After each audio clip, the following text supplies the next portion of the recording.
Hello, true duelists. My name is Craig Fee, and as always, welcome to the Yu-Gi-Oh! Update.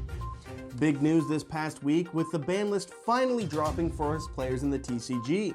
The list provided joy for many with the banning of Imperial Order, confusion by limiting desires, and despair, with skill drain going to 3.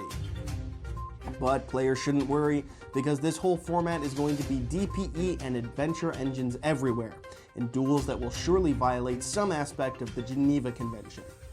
Or at least the players bitching about it will make it feel that way. In Master Duel news, the game is now available for iOS and Android devices in select countries. This is great news for all 12 people who weren't already playing Master Duel on the 18 other devices it's available on. They'll surely enjoy going to Duel with their vanilla decks and getting thoroughly stomped by full power Eldritch. More importantly for Master Duel, Season 2 of Ranked in Master Duel has already started, just 2 weeks after launch. If you got to Platinum Season 1, you will get to start at Gold 5, and there are no higher ranks that have been added. Also not added, an option for a best of 3 format or an unranked option, or anything else in any capacity. But who knows, maybe we'll get more in 2 weeks. For the TCG, we've received the release date for Tactical Masters, due to drop on June 10th this year.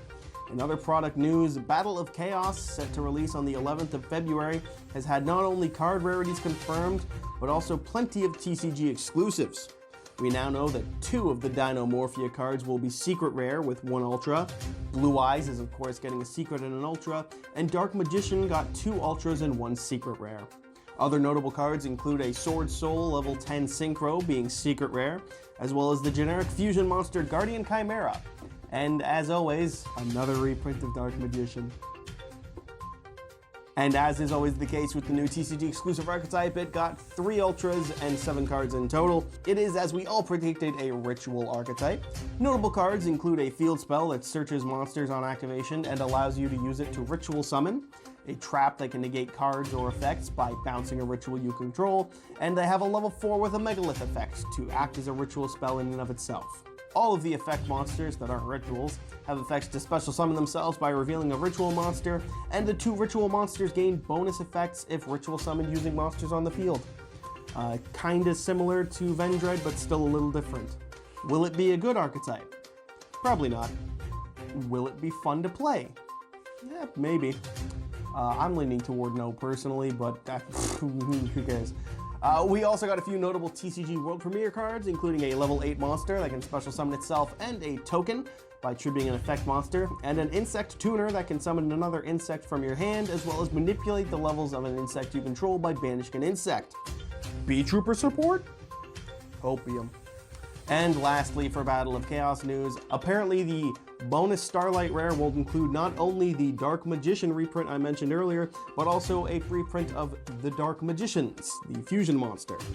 And I guess it's also worth note that the Dark Magician being reprinted is apparently this alternate art, which is fine and dandy. It's Battle of Chaos. It's just a DM bonus pack, so I don't know what else we can expect.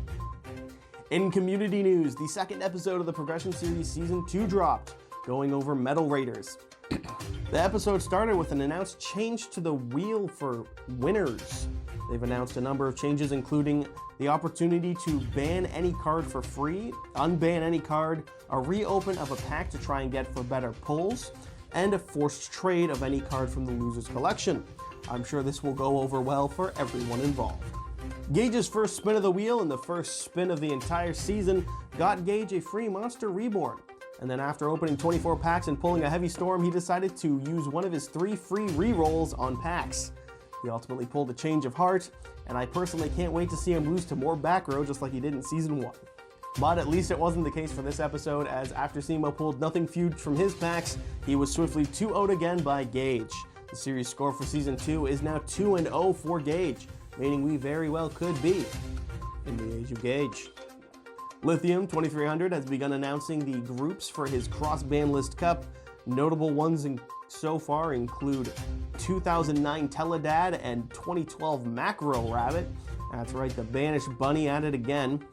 All in all, it looks like a strong start to the cup and something I can't wait to watch. And lastly this week, Team Yada Locked has announced a collab event for smaller creators. What could it be? Who knows? We'll find out when it's announced. We'll keep you posted. And that wraps it up for this week's update.